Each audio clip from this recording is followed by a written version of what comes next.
What is up, Flannelverse? What's up, Endgamers? We're back for Thursday Night Football, Week 2, first game of Week 2 here. We've got the Bills at the Dolphins. I think we had a pretty good Week 1. Our second NFL game breakdown together ever. First showdown breakdown with myself and Adam on Monday, and I thought it went really well. Adam was very in on Allen Lazard. I loved fading the quarterbacks. Overall, I think if you followed most of what we said, it went pretty well. Of course, I was also super into Tyler Conklin. That didn't work out. But Adam, I thought in general, if you listened to the show on Monday and followed the advice, you probably did pretty well. How do you feel about how that went? Yeah, I think if you listened to the show, followed most of the advice, and actually knew what time lock was and entered lineups, you probably did pretty well. I failed at the last part, so I did not do well. I knew what time lock was, but I also the one thing that we didn't know at the time of the show on Monday was that Christian McCaffrey was going to be out. Like all indications were he was fine. Christian McCaffrey's quote was, "It's not going to affect me." And then of course he was inactive. And then Jordan Mason came out and said he knew he was starting since Friday. So that was fun. So we didn't know that part. So I learned that like literally when I started my evening show on Monday. And then of course I came out of that evening show with some questions or asks from places that I do content, that I do other Showdown content to update stuff. So I had gone long with the show. So I gave myself about 20 minutes to make lineups anyway, and then came out and had some requests from other places I do content. So I ended up just like essentially running a train, and I made like 7 lineups, probably 2 or 3 of them had Lazard in them, but of course my train was not one that had Lazard. So I actually like by the end was cheering against Lazard, even though he was one of my favorite contrarian plays on the slate. Yeah. So that was kind of brutal for me. I was kind of cheering against him because I had a dummy lineup in that was actually like a playable lineup that I'd made in the morning, but it had McCaffrey. And so when I was updating McCaffrey stuff, some of the stuff for my subscribers broke. And so like, I'm trying to fix that. And it's like 8:13. And I'm like, okay, like this is just taking too long. I can't figure out what's wrong with it. I need to get my lineups in. And I happen to look and it's counting down like inside of a minute. And I thought I had 5 minutes. I'm like, oh shit. So like I swapped McCaffrey out, did all of that. I was 1 second late swapping Mike Williams to Debo with like leftover money. And if I'd gotten that in, I would have profited and had like a good night.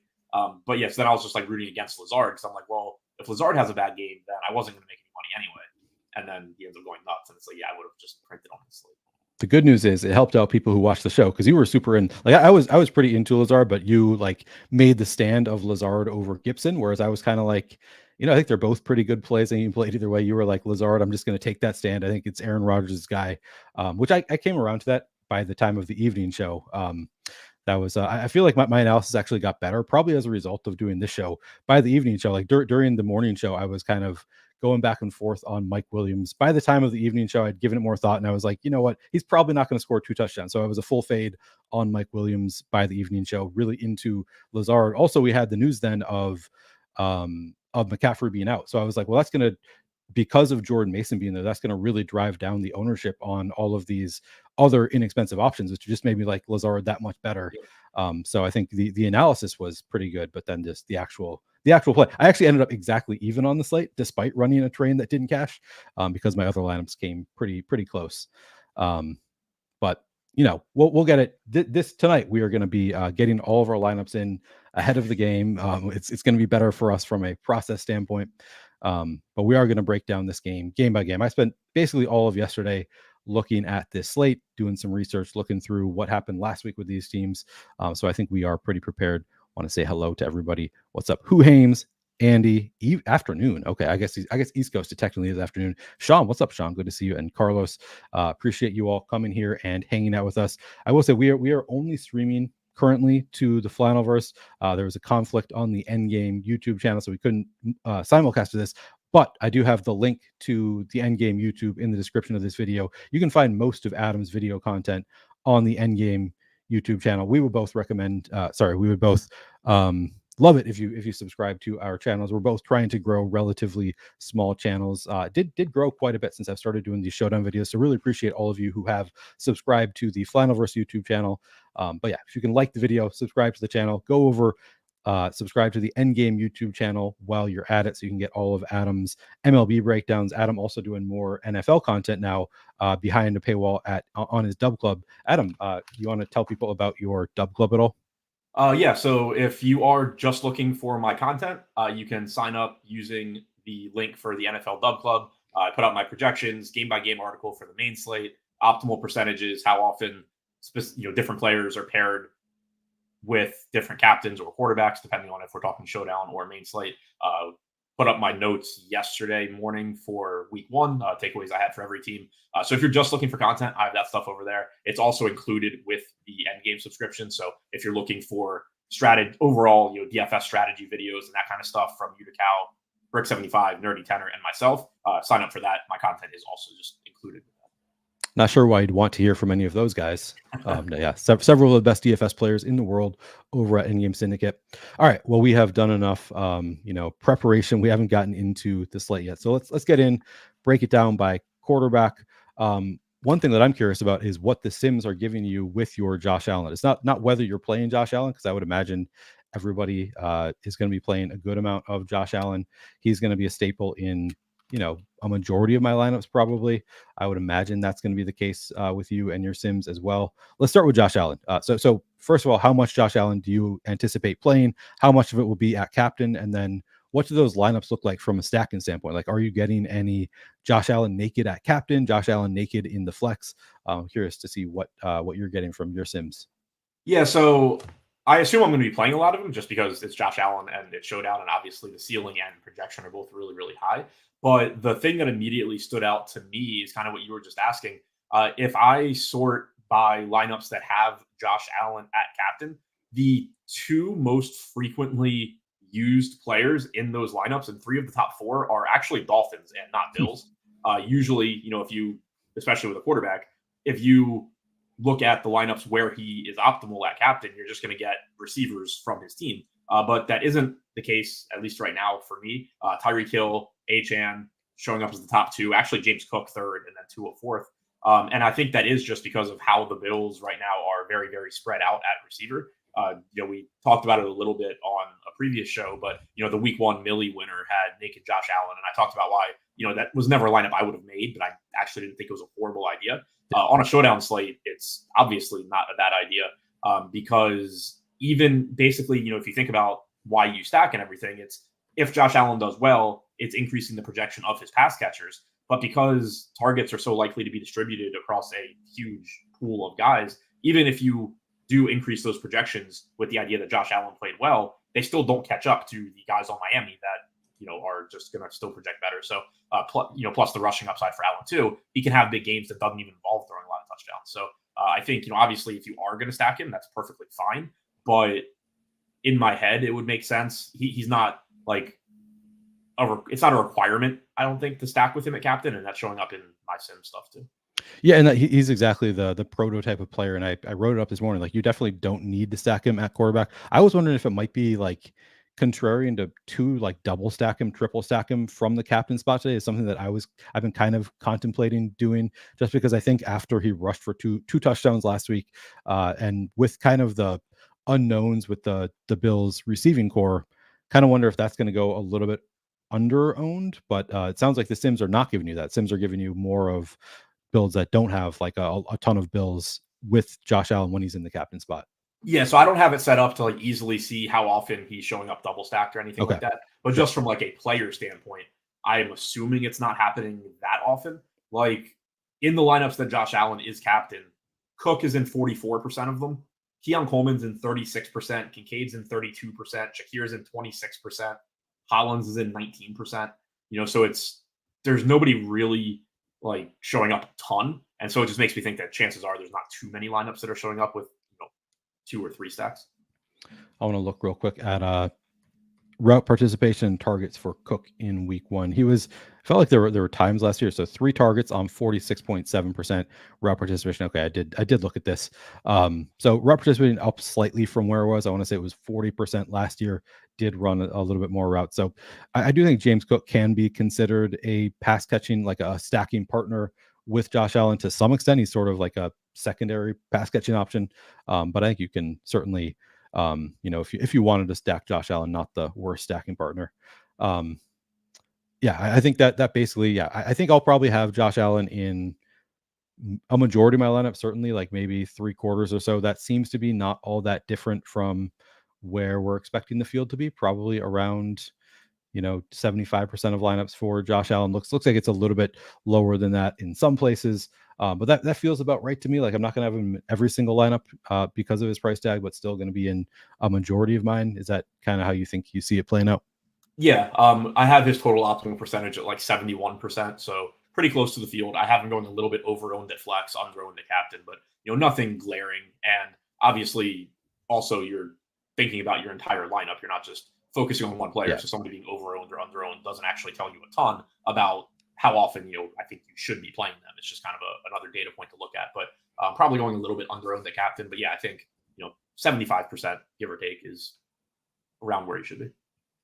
And then Tua is maybe the more interesting conversation from a like how much Tua do you want to get to, because Josh Allen feels like everybody's going to want to play Josh Allen. Not everybody is going to want to play Tua. Looks like he's going pretty low owned at captain around the industry, going to be in looks like around more than half of lineups overall. Tua to me is one that I'm always stacking. I'm never doing like naked Tua, and preferably multiple pass catchers when I have him in the captain spot. Probably going to have him in around 50. I think he's actually going to be one of the players that I'm a little bit underweight to, but I don't feel that great about. I think the Bills defense generally pretty good, but they're missing some pieces. Teron Johnson is out, really good cover cornerback. Matt Milano is still out, so they are missing some defensive players. So I think it could be like a surprising spot for Tua, but I still think I'm going to end up a little bit underweight. How do you think you are playing Tua? Are you stacking? What are you doing there? Yeah, definitely want to stack Tua when he's a captain. I mentioned the relatively low optimal percentages for Bills pass catchers with Josh Allen at captain. It's different for Miami. Tyreek Hill in the lineup 72% of the time when Tua's captain. Achane's in there 50% of the time. Waddle's in there 50% of the time.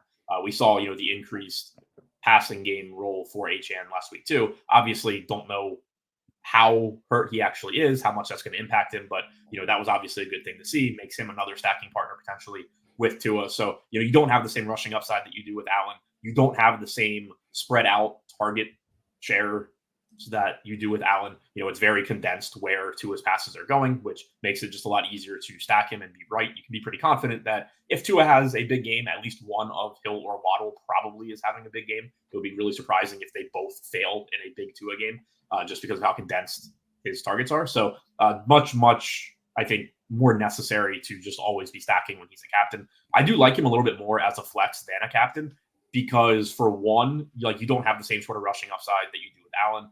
So it's just that much more difficult for him to really break the slate.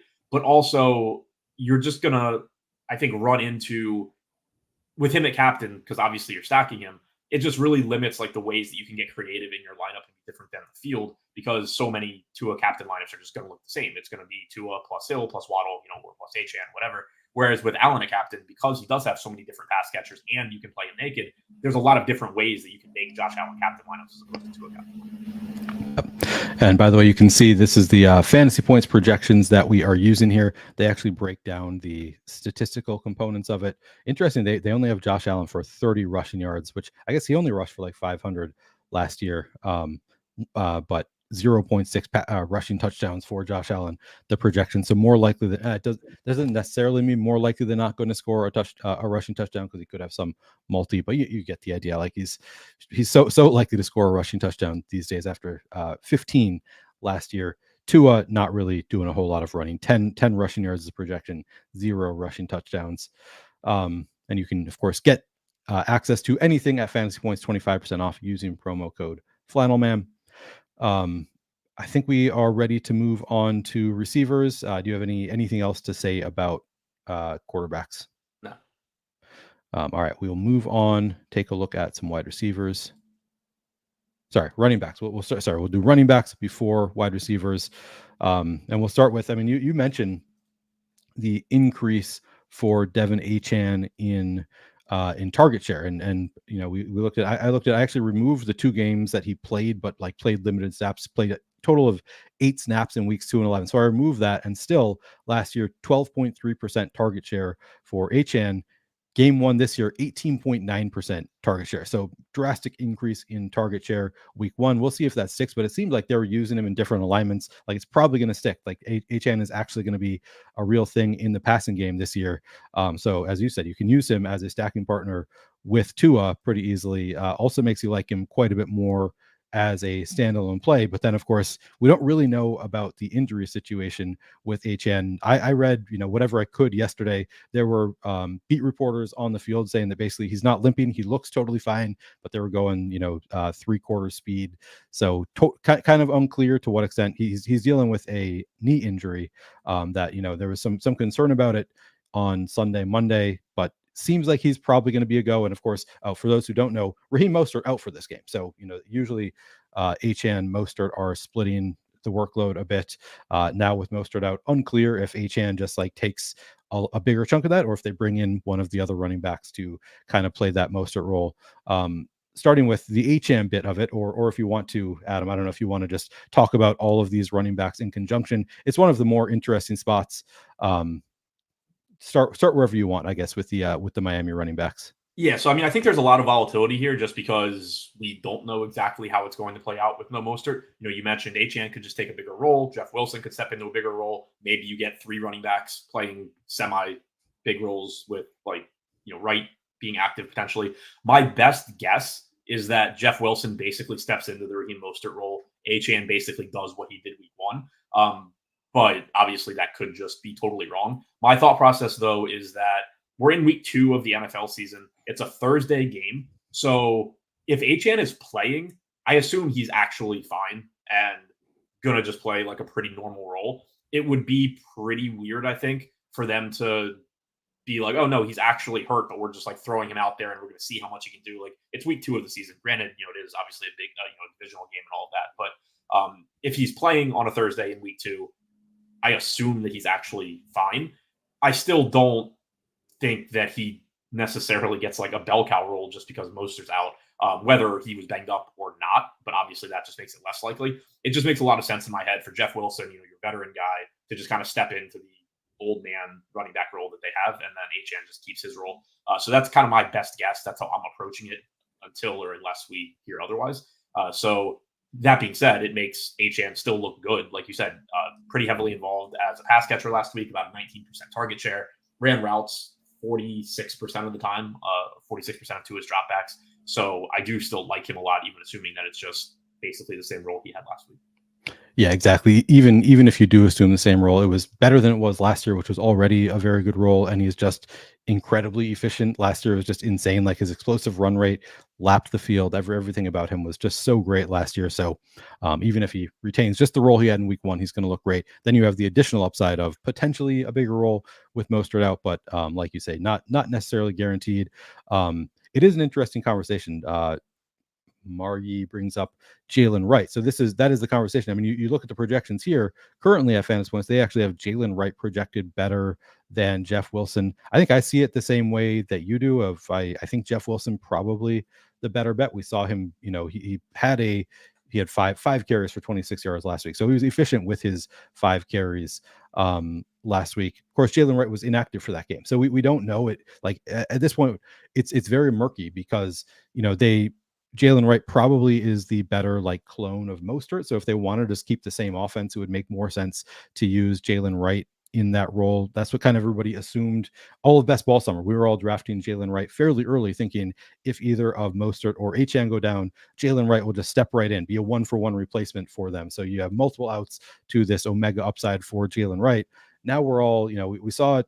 Jeff Wilson was pretty good last week. And like McDaniel, I think, trusts Jeff Wilson. So I think you and I are on kind of the same page of like, I think Jeff Wilson probably the better bet here, but also not super confident in it. It's a pretty murky situation. Yeah, the trust thing is, I think, the big point there because, like we've both said, we're guessing. I'm assuming we're not going to get like a blueprint from like McDaniel of how they're going to use their running backs. And so, there is just naturally volatility here, and Jalen Wright is going to be lower owned than Wilson because most of the industry is going to guess the same thing that you and I are guessing. So if you want, in large field tournaments to say, what if everybody's wrong and it's Jalen Wright at low ownership, by all means, like that can pay off well. But I think to me, the trust thing is the really big thing. I kind of feel like it hasn't gotten talked about or doesn't get talked about enough necessarily that like most rookies start off slowly, not necessarily because like they're bad or they're not ready for the NFL. It's just understanding the entire playbook and being able to do everything that you need. And especially with running backs, where if they miss an assignment in pass pro, you're getting Tua killed. And that matters. And so Jeff Wilson being the veteran, it just logically makes a lot of sense for him to kind of step into that role. It's just a safer thing for Miami to do, especially given that Wright was inactive week one. That doesn't necessarily mean that like they don't trust him at all and that he's never going to be ready this season or anything like that. But we're a week removed, less than a week removed from them essentially saying like, look, you're not even ready to be active on game day. It would be weird for him to just leapfrog the veteran that has been there for, he was there last year. He knows the system. He knows what he's doing. They trust him. It just wouldn't make a ton of sense. Yeah, and now I'm curious what because I feel like last year, actually, I'll pull this up right now. HM was inactive week one. I think it took him a couple games before he was actually involved. Yeah, so he played 6 snaps in week 2 when he was active, and then it was week 3 where he actually, 30 snaps, 41% snap share, did come up quite a bit, but it took, a couple games at least. Now maybe Wright is a little bit more likely because he is potentially stepping in for Mostert, so maybe a little bit more likely to get a bigger role. But yeah, we're very much on the same page that it's more likely that it's going to be Jeff Wilson having the bigger workload this week. But as you can see here, the fantasy points projection has Jalen Wright higher. It's all over the place. Nobody really knows. We're all kind of guessing what the roles are going to be for the RB2 here. But both, assuming that they're both active, well, that's another thing. You're going to have to watch to make sure that Jalen Wright is actually active for this game. But if both are active, I think both are in play very much. Like you also do have the additional out of, like I agree with you. I think HN probably like they're going in with the plan for him to be a full go, but he also has increased risk of re-injury during the game. So I think both of these backup running backs for the Dolphins are going to be pretty good plays, and it's going to come down to what does the ownership look like. And I think we'll have a better idea closer to lock what that ownership look like. And also if you're watching and you are of the mindset that like you just want to play right at low ownership and you just kind of want to find data points that give you some sort of hope. I just pulled up the PFF pass blocking grades for running backs last year. Jeff Wilson was the worst pass blocking running back on Miami. So, if you want to find reasons that maybe they do just kind of leapfrog him, it's not like he's good at pass blocking. And I was reading something last night, and I can't source it right now, but I was reading a Dolphins report on Jalen Wright yesterday, and they were saying like in college he was actually very good at pass blocking. That was one of the reasons that Miami brought him in, was because Jalen Wright is a very solid pass blocker. So that is definitely notable that Jeff Wilson. I had not read that he was the worst pass blocker on the team last year. So yeah, you have some reason for optimism there. I still think Mike McDaniel trusts Jeff Wilson, but it's a big, like, we don't really know. You and I have the same kind of lean of probably Jeff Wilson gets the first crack here, but I'll definitely be keeping my ear to the ground for any kind of, Mike McDaniel quote on what he wants to do. As you said, though, probably not going to get a blueprint. Actually, I'm going to walk that back too. So if you on PFF, if you sort by all plays, it has Jeff Wilson graded as a horrible pass blocker. If you sort by true pass set, which excludes plays with less than 4 rushers, play action screens, short dropbacks, he grades out well. So okay, I actually have no idea based on their grades. Yeah. Okay. I mean, yeah, I don't have any real opinion on Jeff Wilson as a pass blocker. But either way, I still think we saw him perform well last week. Jalen Wright was inactive. Sure, Jalen Wright could come in and just be like the Mostert replacement. It's a possibility. That's within the range of outcomes. I think that is the less likely scenario. I think it's more likely that Jeff Wilson has the bigger role of the running backs here, just due to the long time trust of Mike McDaniel. And Setting says, was so confused this wasn't on the Endgame channel. Yeah, usually I think it will be. It just we had a conflict today, so we weren't able to put it on the Endgame today. Yeah, I went to set it up yesterday and saw that Davis and Nerdy and Brick had already grabbed that time slot. So those assholes.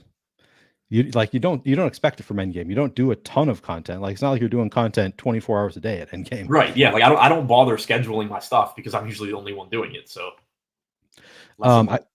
I got to give a shout out to Man of the People, Justin Steele, who last night got tickets for Fantasy Guru Drew and his sons to the Cubs game at Dodger Stadium, got them nice tickets. And now he's answering people's fantasy football questions, season-long questions in chat. Man of the People, just what a guy, Justin Steele. All right. any other, I think we talked about all of the, I don't think I'm playing any, I don't think you need to play Alec Ingold at 400, projects for a fantasy point. I don't even think I would probably get there in 150 set. Do you have any interest there? I don't think so. He's not showing up. Like he's showing up as optimal like 1% of the time for me. Yeah. So probably not. Yeah, Drew agrees. All right. James Cook, pretty clearly the RB1 for the Bills. Then we can get into the RB2s. I think it's kind of a competition for RB2 on the Bills. What is your level of interest in James Cook here? Yeah, I think he looks good. Like my concern with James Cook in general is that he's relatively expensive for somebody that doesn't have a clear cut goal line role necessarily because of Josh Allen, and then at some point this season, I think Ray Davis. We didn't see that in week 1, but that's more of issues that I have with him on like a main slate than a showdown slate, where obviously you just have less opportunity cost in rostering him. So overall, he looks very good for me. He's showing up as optimal like 36% of the time at flex, 6% of the time at captain. So captain ownership pretty much right where it should be, I think. But I do think he's going a little bit under owned at flex also. Like we were talking about earlier, we did see him involved in the passing game. Like I mentioned a second ago, Ray Davis only played 6 snaps last week. At some point, he probably starts playing more. I do think that he ends up stealing some touchdowns from Cook at some point this year, but there's nothing to really suggest that that's very likely to be this week. So overall, I think the Cook is pretty good. Yeah, no, James Cook up from 40.9% route participation last year to 46.7% in week 1, which, it's small sample in week 1. Who knows how much he's going to be involved, but that's at least promising to see him get a little bit of a bump in route participation. They liked what they saw from James Cook in the passing game last year, also at 19 carries in week 1. He looked pretty good. The expected fantasy points for James Cook in the data suite looked very good. I'm realizing now we moved to running backs. I think I change my oh, I did. Okay, good. Never mind. I think James Cook is actually going to be one of the bigger stands I take. I think I'm going to be playing a lot of James Cook. And you made the point on Monday of like, you play a running back in the captain spot, it opens up what you can do with the rest of your lineup. I think that's a great point with a guy like James Cook today, who I think is going to be great leverage on everybody wanting to play Josh Allen, everybody wanting to play Tyreek Hill. I don't think a ton of people are going to be playing James Cook in the captain spot. He had elite usage last week. I think they could rely on him quite a bit here. So I'm pretty into James Cook in the captain spot. How much are you getting in the captain versus the flex? Yeah, I have him being optimal at captain like 6% of the time, which is pretty much where he is expected to be owned. As far as the players showing up with him at captain, like you said, you can kind of do whatever you want. Josh Allen is the one showing up the most. He's in like 73% of the James Cook captain lineups, or of the lineups where James Cook is optimal at captain. Allen is in 73%. Then it's Tua at 62, Hill at 51, HN at 45. But then it drops off to where you have like a bunch of guys between basically 15 and 30%. So there's a lot of different ways that you can round out those lineups. Whereas, like we were talking about with Tua, where you're kind of limited because you obviously have a couple of pass catchers to get to, and everybody's going to be playing the same ones. Yep, exactly. Yeah, I think that's going to be a stand I take. Is I'm going to be playing probably more than the field of James Cook at captain, but also just a lot in the flex. I think he's one of my favorite plays on the slate.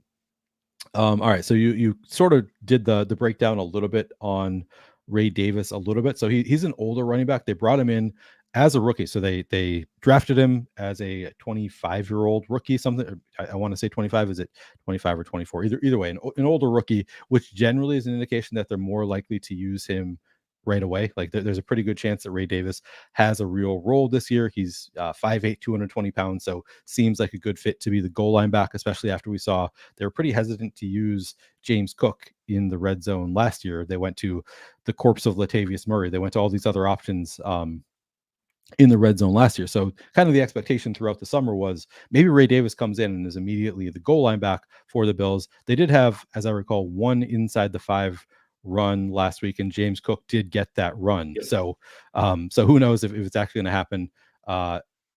Tell me about James Cook versus Ty Johnson. Ty Johnson, right? That's there are too many ties in the NFL right now. Yeah, Ty Johnson. What is your breakdown there? How are you playing these guys? Yeah, so Ty Johnson played double the snaps of Davis last week. Johnson played 13, Davis played 6. I don't, kind of like I was saying, I think that by the end of the year, Ray Davis is the goal line back. There's nothing from last week that really suggests that starts today, but it is a showdown slate. So mixing him into some lineups probably makes sense just in case it is today. Obviously, you don't need, he's somebody that you don't need to get a lot of touches necessarily to have a good DFS game. He just has to get the high value touches around the goal line, which ultimately is, I think, why he is on the team, even though that may not start this week. Like you said, Cook did get a carry inside the 5 last week, but he is only 3,600. So there is upside there. He's not getting any ownership either, which is nice. Obviously, if you had seen him like play the role that I think he ultimately plays last week, he'd be pretty popular at this salary. So there is some merit to just hoping that you're first on Ray Davis. But, again, doesn't seem super likely that he's heavily involved this week. Ty Johnson, 2,200. So he is cheaper. The problem I have with Johnson is like he was ahead of Davis as far as carries go and snaps, but he is less likely, I think, to get anything high value than Davis. Even though Davis basically was just a non-factor last week, if somebody subs in at running back around the goal line for James Cook, I think it's Ray Davis. I don't think it's Ty Johnson. So with Ty Johnson, it's like, yeah, he's going to get more quote unquote opportunities just because he'll probably be on the field more than Davis. But it's likely that those are kind of just carries to spell James Cook, and then he goes back to the sideline. And so I think he kind of has less upside, barring like a James Cook injury, than Davis. Yeah, so I went the other way in my write-up this morning. I see your point, and I think I kind of went back and forth on it. I actually said I think Ty Johnson is likely the better bet, but it's close. What was my breakdown? Because for me, it was the 26.7% route participation for Ty Johnson last week. I also think there's like a non-zero chance that Ty Johnson gets valuable carries. Like he's also like he's not the big bowling ball that Ray Davis is, but he's 210 pounds. Like he's not like he's a tiny guy, so like he could potentially see, I don't know. Yeah, I see your point. I did very much go back and forth on the two because I agree with you. Like Ray Davis, the more likely to just get an end zone vulture touchdown, but then also Josh Allen is very could just be the guy that they use at the goal line. So I kind of go back and forth on it, but it kind of came back to me. It came back to, okay, so he was running more routes, but also just cheaper, so easier to pay off his price tag. Where it's like if Ray Davis does just get one vulture touchdown at 3,600, that's not going to be enough, I think. So I kind of went back and forth, but because of the price, I ended up on preferring Ty Johnson for this week. So it sounds like you're not very interested in Ty Johnson at all, or so I was going to say, like, I think it's weird. Like, I think it's a difficult one to talk about because I think like Ray Davis is more likely, I think, to score like 2 touchdowns than Ty Johnson and do something like that. Ty Johnson is showing up as optimal more often for me than Davis because of the salary. If this ends up being a slate where the expensive players do well and nobody cheap really does anything, Ty Johnson catches 2 passes or something at 2,200 and just like shows up in an optimal lineup. So I do think he ends up being optimal more often than Davis. I think Davis is the one that has the like higher raw ceiling though, where he just gets a couple goal line carries and converts. Yep. And but the salary, he's basically twice as expensive. Yeah. And look, I mean, the role that Fantasy Points has given him, at least, not very significant in the passing game. They have Ty Johnson for 0.7 receptions here, which lower than I would have guessed. 0.7 receptions, 4.7 yards, 0 touchdowns. I guess they're also giving Ray Davis. So just raw numbers. Obviously, there's a wide range of outcomes there. But yeah, I agree. Like the like true ceiling outcome higher for Ray Davis. He's also like he is a capable pass catcher. He was in college, so I was drafting him throughout the summer, thinking like, well, he could also be involved. He could be a like short yardage touchdown threat and a pass game option. So I thought he might have a bigger role. So that could be just a week 1 thing. They weren't really using him in the passing game week 1. Maybe that increases this week. So I do think that there is upside there. Just easier for Ty Johnson to hit a score that would work for his salary, I think, because of his involvement in the passing game and the lower salary. But I think Ray Davis is kind of just like a more expensive Jalen Wright. He most likely isn't playing a big role in this game, but also at some point between now and week 18, I think he does have a much bigger role than he has right now. So what week that starts, I have no idea. Same for Jalen Wright. But Davis again is just like 2x the salary of Wright and Ty Johnson. Yeah. And I'm not playing Reggie Gilliam. 0 projection here. I assume you're not either. No. All right. I think we have covered the running backs pretty well. Move on to take a look at some wide receivers. Let me move this over here. So I am seeing you guys asking questions, but we're going position by position. So your questions about receivers and tight ends, we'll just get to them when we get to the position here. So, we can start with Miami. Miami a little bit easy to talk about. Tyreek Hill, just always going to have a smash projection, 21.6 fantasy point projection for Tyreek Hill. Jalen Waddle 14.5. They're like the two pretty obvious plays on Miami. The interesting last week, only I think it was 65.9% route participation for both Tyreek Hill and Jalen Waddle. So pretty low actual route participation. Hill still saw 11 targets. Waddle, I think 5, caught all 5 of them. How much are you playing these guys? Where are you playing them in your lineups? Yeah, so they both obviously look really, really good. Tyreek Hill showing up as optimal 64% of the time combined, 22% at captain, 43 at 42.5 at flex. Waddle coming in, a little bit behind that, but still 45% optimal for me, about 11.5% of the time at captain, 33.5 at flex. I do think so. Like Hill is obviously still the guy that you prefer. It's Tyreek Hill. He's a monster. I don't want to get too down on Waddle's role from last week. He still ended up, having a solid game, went over 100 yards if I remember correctly. But yep. I just lost the data I was looking for. But only had a 14% target share compared to 30% for Tyreek Hill. That is a game where the Jags played man at an absurd clip. I think it was like 70+% of the time or something. Tyreek Hill absolutely destroys man coverage, as you would expect. Waddle is better against zone. So I do think that the target share in part was probably kind of dictated by what Jacksonville was doing defensively. Buffalo played man about 21% of the time in week 1, zone like 68% of the time. So it does, not that it sets up as a bad spot for Tyreek Hill. There's not really any such thing, but it does set up as a more appealing spot for Waddle than week 1 did. Yep, that is a nice call. I just had to pull up this area share because it's pretty funny. Just looking at the air yards from last week, Tyreek Hill 63.7%, Jalen Waddle 32.1%, and then the drop down 7.5% next on the team. It is just this offense is so condensed to those two in general, and we saw that again last week. That's a good note that this does set up well for a Waddle game. Like you said, it's always every game sets up pretty well for a Hill game just because he always gets elite volume and he can break a play anytime he gets the ball. It's so do you think are you going to be different from the field significantly on either of Hill or Waddle? Probably not. I mean, I think they're both clearly good plays. I think the field agrees with that. Hill has like 70% projected total ownership. Waddle's projected for like 45. So mostly I think the field's got it pretty much right. Yep. Steven says, unquantifiable narrative, but I would think they would use Hill Waddle more or want to use them more versus a divisional opponent. They just use them so much always that it's like they can't really increase them all that much against the Bills. I see your point of like, yeah, just go to your best players in a game that you really want to win. But like they just have really elite usage regardless of opponent. I assume he was referring to you mentioning that they only ran routes like 67% of the time. Oh, yeah. That's good. Good call. Yeah, and that's the other like thing that we have to keep in mind with all of our analysis today is this is a short week, and they knew that coming in on Sunday. They knew they were going to have to play again on Thursday, so they may have gotten reduced workload on Sunday because they knew they were going to be playing in 4 days on Thursday. So that might kind of explain the lower route participation last week. And to Steven's point, yeah, maybe they were saving them a bit for this game. So that is a good point. Outside of Hill and Waddle, that's where it gets more interesting with the Miami guys. Braxton Berrios 1,200, I think, is the only other Miami receiver in my player pool. Malik Washington, a guy who they went out and got in the draft. Mike McDaniel was really excited about him. I don't remember actually if he was inactive in week 1.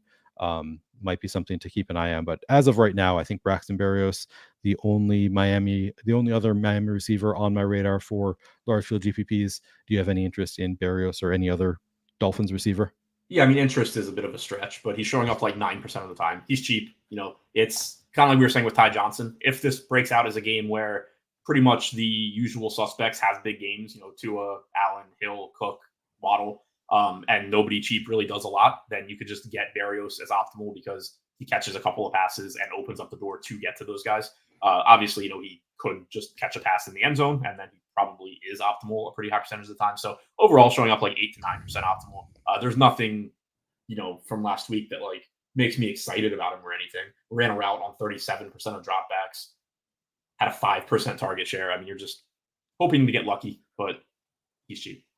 And you look at his stats from last year, it was the exact same 6.3% target share over the course of the year last year. He hit double digits once. So that was kind of my one note on Barris. He hit double digit fantasy points PPR in a single game last year, but both Hill and Waddle were healthy for that game. So it's within the range of outcomes. He could, have a few catches and a touchdown, hit double digits.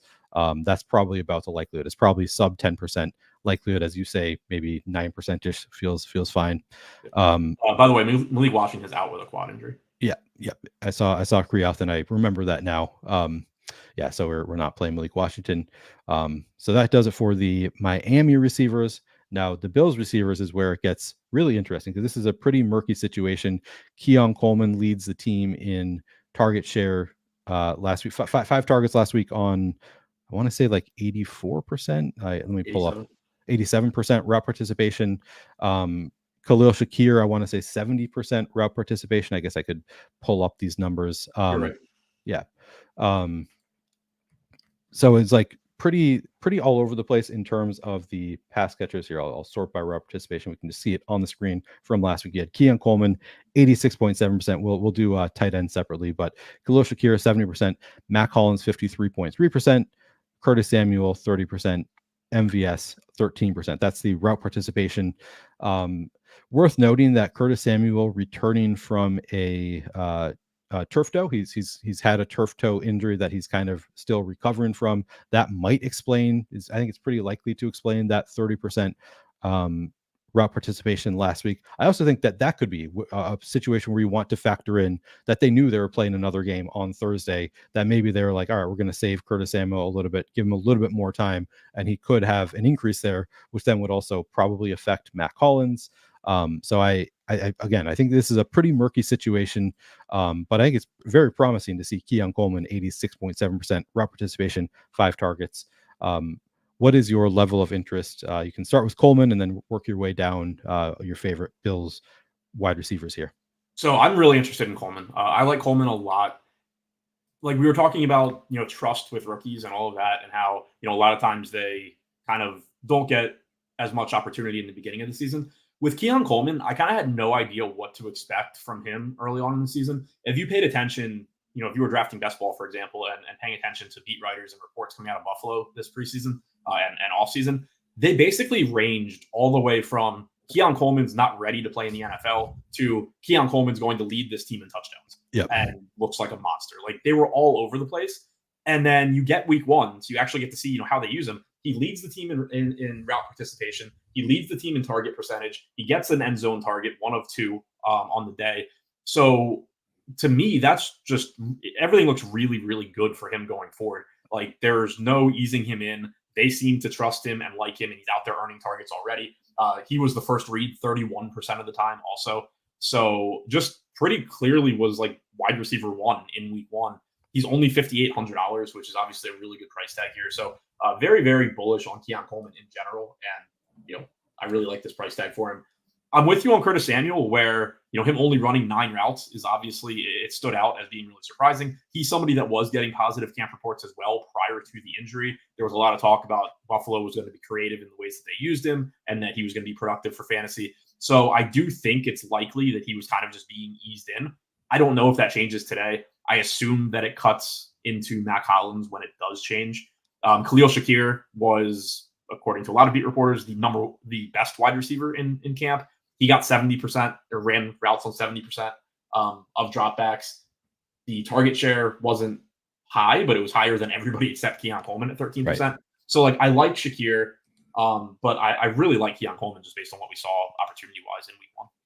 And we're seeing around the industry sub 40% projected ownership on Coleman. So he is probably seemingly the wide receiver 1. Of course, very, very small sample size. We don't really know, but the route participation, like that is something like that is a pretty good indication that they're planning on him having a significant role. The 5 targets, very promising for Coleman. I actually have not looked at how often he was the first read on those targets.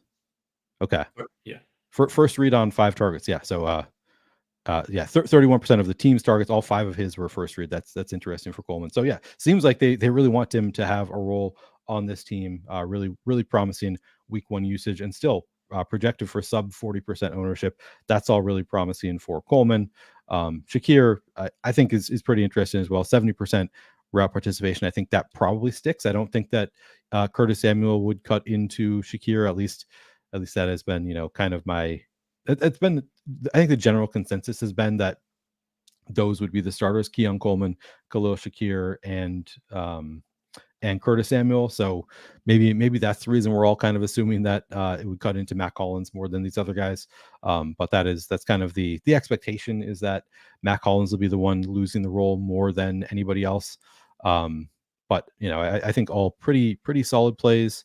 Where do we have Khalil Shakir? Yeah, Khalil Shakir actually, he's an interesting play for me, because he, like, doing my write-up, I always have like sort of that gap. I do like, here are the studs, like the guys who project really well. Here are the best point per dollar plays. Here are the guys who go low owned. And he doesn't really fit into any of those buckets. Like, he's the low owned guys. I kind of, that the general number I use is like 10% or lower. He's like slightly more than 20% projected ownership on Khalil Shakir. He's not great point per dollar, but I still think like that's low enough ownership that I plan to be above the field on low 20%. And my guess is I have over 30% exposure to Khalil Shakir. Are you taking any kind of stand there, or do you think the field just basically has it about right? Yeah, I think the field's got it pretty much about right. Like, I agree with you. I think he's clearly got a role in this offense, and I think he's, pretty good. I'm just more excited about Coleman because even if Yeah. Coleman had kind of been limited in week one, you knew that he was likely to be one of the primary red zone targets for Josh Allen. But then he was just like, heavily involved anyway. And so at a similar price point and not too different ownership, like, Coleman's more popular, but not that much more popular. Like, I prefer Coleman, but I do think Shakir looks good. Shakir was the wide receiver here that I liked the most going into last week. I felt the most confident in his role, but now I just like love the way that they used Keon Coleman, so it kind of pushes Shakir down a little bit. Yeah, I think that's totally fair. Like, I like Shakir quite a bit, but also you're right. Like, Keon Coleman also just not that much more ownership going there, and just like clearly had the better role last week. So pretty likely he maintains that role. So yeah, I like both of them quite a bit, but I'm with you on Coleman probably being the better bet overall. Also, from just a like trying to get there first standpoint, where it is week 2, we still only obviously have 1 week at most of data on these guys. I was just kind of quickly looking at some industry projections to see how they were projecting target share for Buffalo. They're pretty much still just throwing everybody in a bucket and getting like 15 to 20% for everybody, which I think is a reasonable way to go. But it also goes back to the thing that we were talking about with Allen Lazard, where the more people that are paying you for projections, the more you're incentivized to just not be blatantly wrong, as opposed to actually trying to be as right as you can. So it's a spot where I'm very inclined to say, yeah, okay, but this team doesn't have a number 1 wide receiver, and it's all just there for Keon Coleman to take. Yeah, no, very, very true. Looks like a great play there. The other, I mean, Matt Collins. So he's the one that, as we talk about Curtis Samuel, I guess we can talk about them both, because Matt Collins, 53.3% route participation.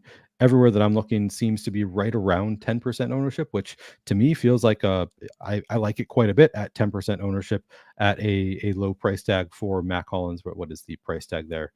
Matt Collins at 1,600, projects really well, point per dollar, 53.3% route participation last week. If he maintains that role, I think this is a spot. Like, I love him at that ownership if he does get 50+% route participation this week. But as we talked about, Curtis Samuel might just have a bigger role. They might have been saving him for Thursday Night Football on short rest. So I don't know if I'd set a rule for Matt Collins versus Curtis Samuel. Maybe that's something that's worth doing in like 10 lineup set. I don't think I'm going to set that kind of rule. Do you think that's the type of rule that you might want to set? Like, because if Curtis Samuel, does get that bump in playing time, it probably comes at the expense of Matt Collins. And then how much interest in general do you have in Matt Collins versus Curtis Samuel? I probably wouldn't set that rule because of Matt Collins' price. Like, even if Samuel plays more and it does cut into Hollins, you could still just kind of get, those 4 receivers rotating a decent amount. Yeah. Hollins is still involved, and at 1,600, especially as a deep threat too, he still has upside, even if Samuel does have a pretty good game to pay it off. I'd be more inclined to set that rule if he were like 4K, and Samuel's like 5,400 or whatever he is, than with him at 1,600. So I am interested in Hollins just because of the price. I think there is a decent chance that he's less involved this week than he was last week, but I'm not expecting him to like DNP or anything like that. And he does just still give you upside at that salary. Obviously, he has a quarterback that's willing to just chuck the ball downfield to him. So still has upside, even if you do expect him to not be quite as involved this week. Yep, exactly. So I do like Matt Collins. Somebody asked about him earlier. I think he's a great play at around 10% ownership at that price tag. Steven asked, is Shakir more of an over the top threat? I thought I read a stat that the Dolphins gave up. See, that's the funny thing. Like in my mind, he is too, because like I watched some games last year where like I remember that happening where he was used as an over the top threat. So that's why I pulled up this data from 2023. Adam shaking his head, and as you can see here, Khalil Shakir just an 8.6 ADOT last year. It was 3.3 last week. So no, they're using him more short yarded stuff. Now, if you do want to, I guess we can pull up this year. So if you look at ADOTs from last year, I mean, Gabe Davis, Stephon Diggs, both gone. None of them were really deep threats that are on the team this year. Did they use anybody as an over the top threat? Hollins. Okay, yeah, so that's promising for both of those. Hollins and Hollins 11.5 ADOT, Keon 9.4. Yeah, that's pretty promising. All right. Any Plus, other? I mean, you got MVS just running Winston. Good point. Do you have? Oh yeah. So we should talk about MVS. I don't have any major plans for MVS, but he absolutely could just like one play break it at 1,800. Projects for 1.3 fantasy points. Not really used a ton last week. What's your level? I guess I haven't looked at MVS's ownership, so that's a pretty important component for me. Do you have much interest there? No, he's getting 3% ownership. I have him optimal 3% of the time. He ran 4 routes last week. He's more expensive than Matt Collins.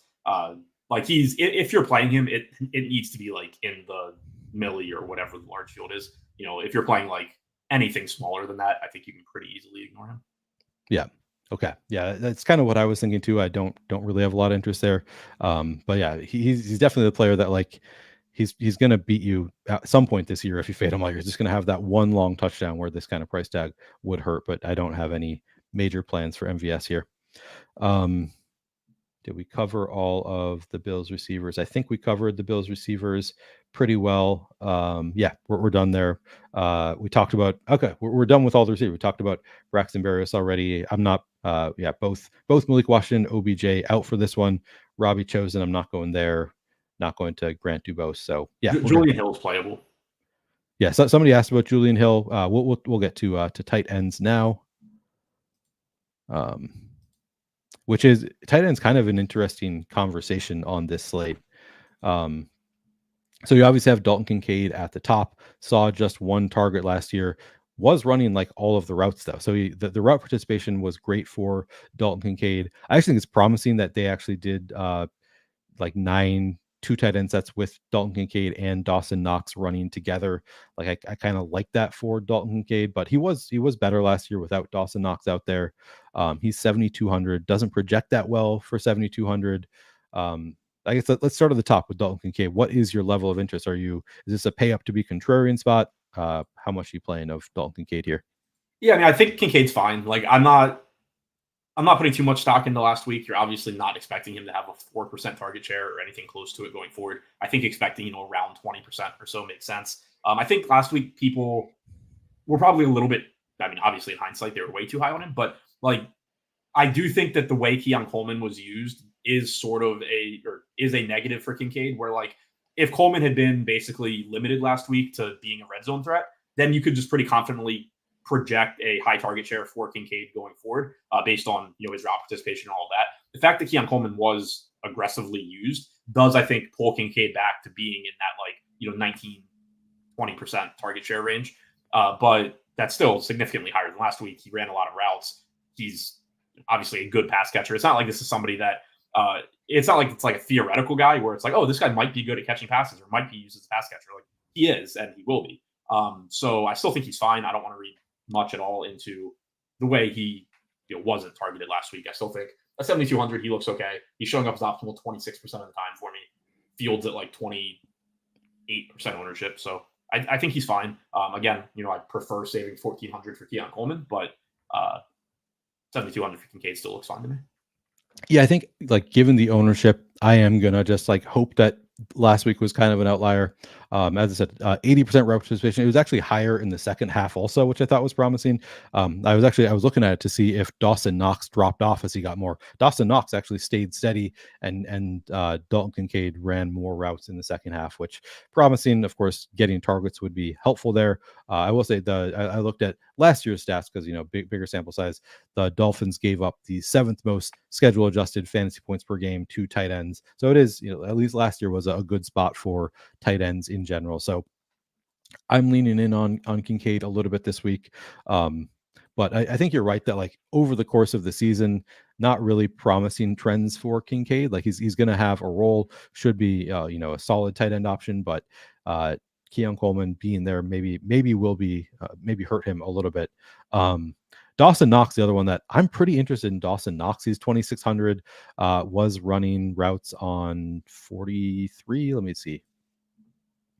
43.3% of dropbacks for Dawson Knox. He's just 2 years removed from 7 games where he scored at least 9 fantasy points. Had some really nice games just a couple of years ago for the Bills. Now that was before Dalton Kincaid showed up, but has showed kind of a rapport with Josh Allen in the past. Last year he was banged up most of the year, didn't really do a whole lot, but I still think there's something there with Dawson Knox. At the very least, we know that he is a touchdown threat. So at very low ownership on Dawson Knox, which I think right around 10% ish on Dawson Knox. I'm interested in that. I think that's a little bit lower than it should be for a guy who is just a pretty good touchdown threat. And like, he's not only out there for like a few snaps of the game. He's going to be out there, should have some other opportunities. What do you think of Dawson Knox? Yeah, I have him going a little bit under owned at flex too. I have him optimal about 10.5, 11% of the time, projected for like 8% ownership, give or take, at flex. So it's not like a high confidence play or anything like that. But like you said, he should be out there. There's going to be opportunities. He's cheap. And to your point also, even though he's not going to be like a target monster or anything like that, he does have, touchdown upside just because of who he is, his size, position, all of that. So his targets are likely to be skewed toward being more valuable targets. So. Yeah, exactly. And what do you think of playing the two of them together? I think it'll be a little bit contrarian, so I like the idea of playing Kincaid and Knox together. Of course, I thought that with the Lions running backs against the Rams, it didn't end up being as contrarian as I thought it would be. So maybe it's not as contrarian as I'm hoping, but I think it might be. How much interest do you have in just playing Knox and Kincaid in a lineup together? I think it's fine. I mean, it's not very difficult to think about how it can work out, given that Knox is really cheap.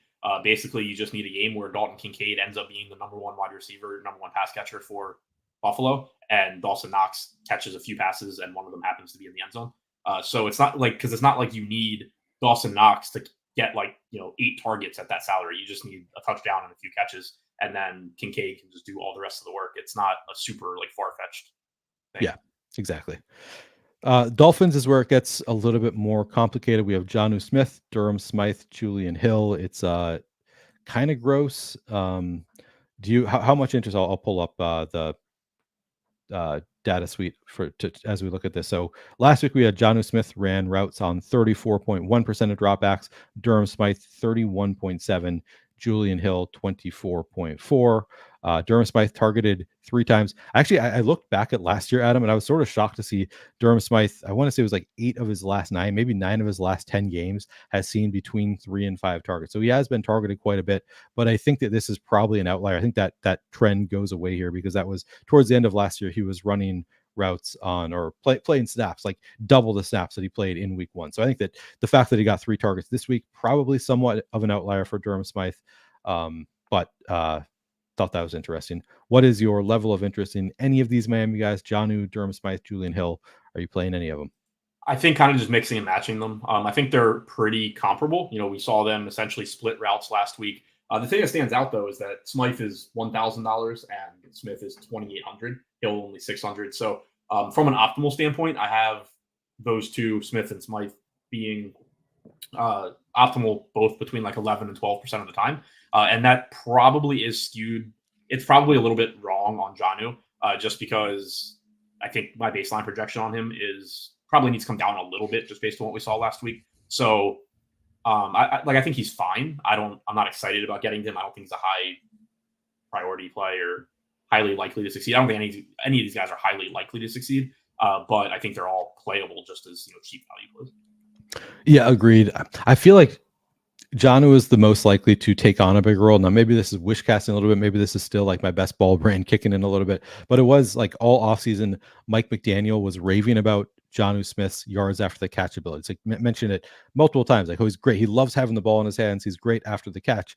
And then the way they used him in week 1 was really short yardage. He had a single air yard on 2 targets last week, and both were first read. So it was like they set up multiple plays where they were just like, all right, snap it, throw it to Jonnu short, and let him do his thing. Didn't really do much with it last week, but it's at least promising that they were kind of manufacturing touches, like short touches for Jonnu, with the hope that he does break one down the field. So, I think that's helpful that he's getting easy looks, and then of course, if he just breaks one, he could pay off this price tag. So, I think Jonnu probably the one that I have the most interest in part because I think the fact that Durham Smythe had his snaps cut in half and still saw 3 targets, like I just think that's probably going to go away. Like even though it has been 9 of the past 10 games seeing 3 to 5 targets, I still think that the drop in snaps probably means he's probably not going to continue to get 3 to 5 targets. Going to be more like a 1 target to 2 targets per game kind of player going forward. And then Julian Hill, I have not been planning on playing any Julian Hill. I don't think he has a ton of upside. Do you have any interest there? I mean, only in that he's like sub $1,000 and catch a ball in the right spot, and he's probably optimal. But no, not somebody I'm playing a lot of. Back to your Jonnu point, also just pulled up where he was running routes from. Ran 14 routes. Only one of them was in line. 10 from the slot, 3 out wide. So just another, I think, reason for a little bit more optimism there. Yeah, even though we didn't really see it last week, and I agree with Kriyoth, Jonnu usage pretty disappointing. It was somewhat disappointing. Like the route participation, you were hoping for him to be like more of the clear tight end one, and that was not the case. But some reason for optimism with Jonnu. All right, kickers and defenses. I mean, I don't know what there is to say really about kickers and defenses. I'm not like taking a huge stand on them in this game. I think typically going to go a little bit under-owned. I think I prefer the kickers to the defenses, but I don't know. I think Bills defense may be sort of interesting. What are you doing with the kickers and defenses? Just kind of taking whatever I get. I don't have like strong takes on any of it. I don't, even looking at the lineups that I sim before the show, they kind of just show up like 15 to 20% of the time as being optimal, which is pretty much how the field's playing them. I don't think it's like nearly as interesting to talk about as like that Jets San Francisco game where there was actually reason to have interest in them. Yeah, exactly. I think they're usually pretty strong plays. I think kickers, like historically, they go under-owned in general. Like people are not excited about playing kickers, so then they just go a little bit under-owned. So very, very much in play, but not a big stand that I'm taking on this one, like I did with the San Francisco game. I just double checking it. So I have the Bills defense being optimal 11% of the time, the Dolphins 13, Bass 16, and Sanders 16. So it's just like if you have a lineup that you need a last piece and they fit, great. But that's kind of just, I think, how I'll be using them. Yeah. All right. So I think we've covered all of the positions. I'm trying to remember if we did any other component. I guess somebody had asked us last week, favorite play under $4,000. That's where you gave your hot Allen Lazard take, which worked out very well. Now I should pull up, how do I do this on here? If I want to take a look at all of the plays under here, I'll pull up. I mean, we know that kickers defense is viable here. It's a little bit of a tough one this week because I think that there are a lot of viable options sub $4,000. Jeff Wilson was the first one that came to mind for me as well. I think he's going to have a real role, but I'll think about who do I want to go somewhere different from Jeff Wilson. I'll go with Dawson Knox. I think he's going to be super low owned as well. I think hard to go wrong with. There are just so many really solid options. Pull up Showdown. Sub 4,000. I think Jeff Wilson. It's a weird one. Like there's a whole bucket of sub 4K guys that I look at it and I'm just like, oh yeah, they're fine. Like I think it wouldn't be surprising if they have a good game, but there's none that I really look at and am like excited to play them or think that the field is doing anything wrong outside of, to some extent, Jeff Wilson.